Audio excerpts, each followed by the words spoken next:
എലത്തൂർ കൊലപാതകത്തിൽ പ്രതി വൈശാഖന്റെ കൂടുതൽ ക്രൂരതയുടെ തെളിവുകൾ പോലീസിന്. എലത്തൂരിൽ കഴിഞ്ഞ മാസം 24 കൊല്ലപ്പെട്ട യുവതി മരണശേഷം 3 തവണ പീഡിപ്പിക്കപ്പെട്ടതായി പോലീസ് അന്വേഷണത്തിൽ കണ്ടെത്തി.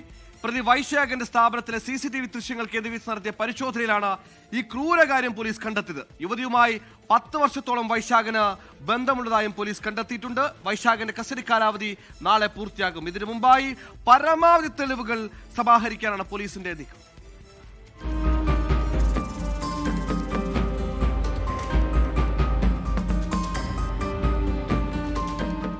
കഴിഞ്ഞ 24-ന് യുവതി കൊല്ലപ്പെട്ട ശേഷം പ്രതിയായ വൈശാഖൻ 3 തവണയാണ് യുവതിയെ അകാരണമായി പീഡിപ്പിക്കുന്നത്. പോലീസിന്റെ അന്വേഷണത്തിലാണ് ഇക്കാര്യങ്ങൾ വ്യക്തമായത്. വൈശാഖന്റെ തന്നെ സ്ഥാപനത്തിലെ CCTV കേന്ദ്രീകരിച്ച് നടത്തിയ അന്വേഷണത്തിലാണ് പോലീസ് ഈ ഞെട്ടിക്കുന്ന കണ്ടെത്തലുകൾ കണ്ടെത്തിയത്. വർക്ക്ഷോപ്പിൽ വന്നില്ല എങ്കിൽ യുവതിയുടെ നഗ്നചിത്രങ്ങൾ സാമൂഹ്യ മാധ്യമത്തിൽ പ്രചരിപ്പിക്കുമെന്ന് ഭീഷണിപ്പെടുത്തിയതായി പ്രതി വൈശാഖൻ പോലീസിന് മൊഴി നൽകി. വർക്ക്ഷോപ്പിലെ 3 മണിക്കൂറിലേറെയുള്ള ദൃശ്യങ്ങളിൽ യുവതിയെ കൊലപ്പെടുത്താൻ വൈശാഖൻ നടത്തിയ ആസൂത്രിത ശ്രമങ്ങളാണുള്ളതെന്ന് പോലീസ് കണ്ടെത്തി. പോലീസിന്റെ മറ്റൊരു കണ്ടെത്തൽ ഇതാണ്. യുവതിക്ക് ജ്യൂസ് കൊടുക്കുന്നു വൈശാഖൻ. പിന്നീട് നടന്നത് യുവതിയെ അകാരണമായി മർദ്ദിക്കുന്ന ദൃശ്യങ്ങളാണ് CCTVയിൽ കാണാൻ കഴിഞ്ഞത്. ഇതിനുശേഷം കെട്ടിയിട്ട് പീഡിപ്പിക്കുന്നതും ദൃശ്യങ്ങളിൽ പോലീസിന് കണ്ടെത്താൻ കഴിഞ്ഞു. യുവതിയുമായി 10 വർഷത്തോളം വൈശാഖൻ ബന്ധം പുലർത്തിയിരുന്നതായാണ് പോലീസിന്റെ കണ്ടെത്തൽ.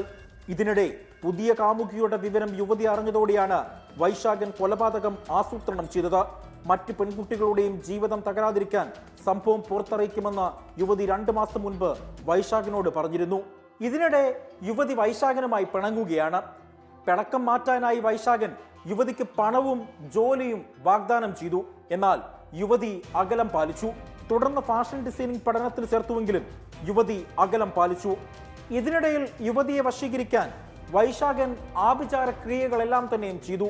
എന്നാൽ യുവതി അപ്പോഴും അകലം പാലിച്ചു തന്നെ നിന്നു. കഴിഞ്ഞ 21-നും 22-നും 2 പേരും കല്ലായിലെ കൗൺസിലിംഗ് സെന്ററിലെത്തി സംസാരിച്ചുവെങ്കിലും യോജിച്ചില്ല. യുവതി കൗൺസിലറോട് ഒപ്പമുള്ളത് ഭർത്താവല്ല സുഹൃത്താണെന്ന് പറഞ്ഞതോടെ വൈശാഖൻ യുവതിയെ ഭീഷണിപ്പെടുത്തി. ഇതോടെ ബന്ധം തുടരാനില്ല എന്ന് യുവതി പറഞ്ഞു. തലേന്ന് ഭീഷണിപ്പെടുത്തിയ വിവരം യുവതി ഡയറിയിൽ എഴുതിയത് ഫോട്ടോ എടുത്ത് കൗൺസിലർക്ക് 24-ന് രാവിലെ അയച്ചു നൽകി.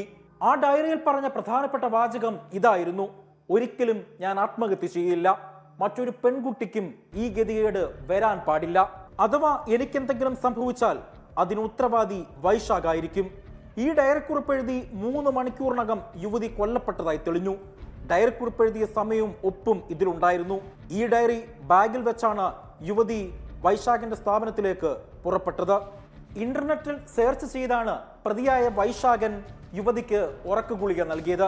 എലത്തൂർ പോലീസ് ഇൻസ്പെക്ടർ KR രഞ്ജിത്തിന്റെ നേതൃത്വത്തിലുള്ള സംഘമാണ് വൈശാഖിനെ ചോദ്യം ചെയ്തതും കസ്റ്റഡിയിലെടുക്കുന്നതും. SI-മാരായ ഹരീഷും സഹദും ബിജുവും 2 ദിവസമായി ചോദ്യം ചെയ്തപ്പോഴാണ് കുറ്റകൃത്യത്തിന്റെ ഞെട്ടിക്കുന്ന വിവരങ്ങൾ പുറം ലോകം അറിഞ്ഞത്. ലോകത്തെവിടെയായാലും ഏത് സമയത്തും 24 വാർത്തകളും ഓഗ്മെന്റഡ് റിയാലിറ്റി പാക്കേജുകളും എക്സ്പ്ലെയിനറുകളും വിശദമായി കാണാൻ ഞങ്ങളുടെ YouTube ചാനൽ നിങ്ങൾക്ക് സബ്സ്ക്രൈബ് ചെയ്യാം.